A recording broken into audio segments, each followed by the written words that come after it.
Greetings, children of the internet. I am Zazubar, here to do a review. Never heard that from me before, have you? Well, today's going to be another comic book review. I've been doing a lot of those lately, so decided to review a new character I haven't done any reviews on yet, which I'll reveal in a minute. The first thing I want to say is that there are a lot of runs on comics that by certain writers that a lot of comic book aficionados consider legendary or a must-read. I would think that Grant Morrison's current run on Batman, or Frank Miller's run on Daredevil, or hell, even Stan Lee's original run on Fantastic Four and Spider-Man would be considered with that. Although Fantastic Four and Spider-Man are kind of first runs, so it's kind of necessary anyway. But legendary writers' runs on particular characters are generally considered must-reads. One that I've been hearing about for years, never picked it up until now, and given that this was one of the first characters who introduced me to comics, it's kind of surprising. Today I'm going to be talking about Peter David's run on The Incredible Hulk, which was the late 80s and I believe 90s. I'm not quite sure. He was on the Hulk for a while, though. And as I've heard many people say, he was the one who made the Hulk fun again. And upon reading this, Marvel Visionaries Peter David Hulk Volume 1, oh my god, I'm going to have a hard time saying that. I do have to agree, but I have to say, and I'm going to explain my point on this in a second, it's not well paced, but getting back into comics over the past year, I've noticed that me being so into movies and, you know, being a filmmaker now, it's really kind of hard to call comic book pacing good or bad just based on me being a film critic. And upon reading a lot of long arcs in comics, it's kind of hard to call things badly paced. However, it did kind of impede me enjoying this one and saying that it was really that fun being brought back to Hulk. I haven't read a lot of Hulk that takes place before this, besides, of course, the original Stan Lee run, which I have read. But I've read a lot of modern Hulk, and modern Hulk is depressing. It's fun, sure, but it's a depressing, dark kind of fun. Again, like Grant Morrison's Batman.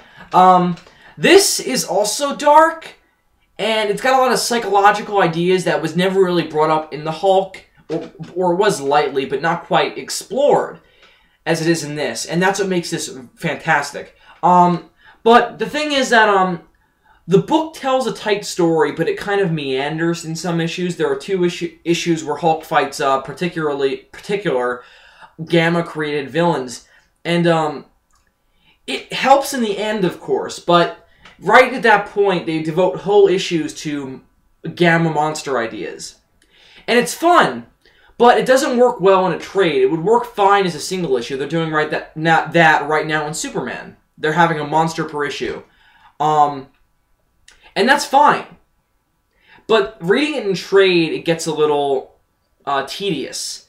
But again, my fault for reading it in trade, I guess. If I was reading it in single issues, kind of coming out monthly, I think I would be fine with it. But reading it in trade, it's a little tedious. Anyway, so of course the main big famous point about this book is that Hulk is gray again.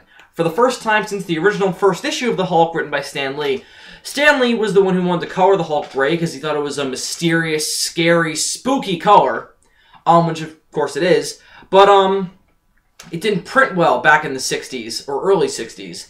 So they colored the Hulk green instead, and Hulk had been green ever since this point. Peter David uses the fact that the Hulk looked different back then as kind of a plot device, but it's a good plot device. It's really fun. And the fact that now Bruce Banner has another Hulk.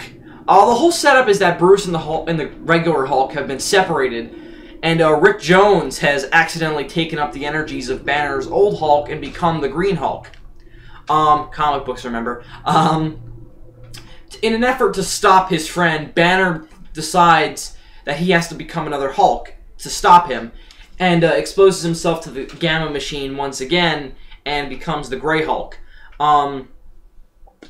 And I like that idea a lot, and just seeing two Hulks fight each other is fun. And we've seen it, kind of a resurfacing of it in more recent comics, like World War Hulks. But once the Rick Jones Hulk is defeated fairly early on, and after that, the book does take time to meander. It sets up the leader returning, which is cool, and he comes back in the end of the book, but he's kind of in the background throughout most of it. And it's fine since this is a long run, but the fact that Peter David does take time to meander, again, it hurts the fact that I'm reading this in trade. And the fact that, as a modern story, this doesn't quite hold up well. It's still tons of fun to read, but again, you've got to get into a mindset that this was originally supposed to be read monthly and not in one long stretch, which I did it. And in that case, it can get kind of tedious. The art is very good. It's done by Todd McFarlane, who I have issues with, of course, but he's hell of an artist on Hulk. He does this really good blank Hulk expression. He does it throughout the book, and it makes the Hulk really scary. And that works for the Grey Hulk, since the Grey Hulk is more malicious and evil. Muhaha. And he kind of does that as an ego thing to boost up the Grey Hulk, and the fact that he's not quite as strong as his counterpart. And I don't mean Bruce Banner, I mean the Green Hulk. It's brought up by the X-Men, or Exterminators, or X-Factor, whoever the hell those people are who used to be X-Men, that this Hulk isn't as strong, which I do really like. I was already kind of familiar with the series because I've seen the Incredible Hulk animated series where they do this story, kind of loosely, but it's pretty much a faithful adaptation of Peter David's run, and I saw shades of that in this.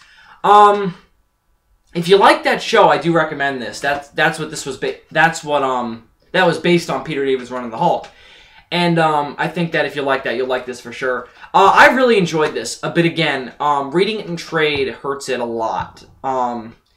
It makes it somewhat tedious, and I would recommend reading it not in one long stretch, but pace yourself. Pace yourself accordingly to you. If you don't mind reading a lot of meandering single issues in trade, then this shouldn't be a problem. Any other complaints would kind of be redundant since this is a long run, and I don't know if they're resolved later, especially with the plot. The plot is kind of, I mean, of course it's out there, but there's a lot to it, and it can get a little convoluted if you don't remember certain aspects. But otherwise, everything about this book is great. The one thing I want to talk about briefly is Bruce Banner and the psychology. It's really dark, and this is, of course, where the whole idea that Bruce was beaten as a child was kind of explored more deeply. It had been brought up before Peter David was brought in, but it was more explored here. And it's interesting, but the problem with Bruce Banner in this is he almost comes off as unsympathetic, and the fact that he neglects his wife. I mean, he reasons it out with himself, but he still neglects his wife, and he doesn't take major steps to change that. And even when he does, he just goes back to doing the same thing over again, which is kind of losing interesting qualities of the character. I love the fact that he's changing into the Hulk at night again, which was, of course, the original idea of the Hulk. He's no longer changing when he gets angry. He's only changing at night. And that's really interesting and done here with the Grey Hulk coming back.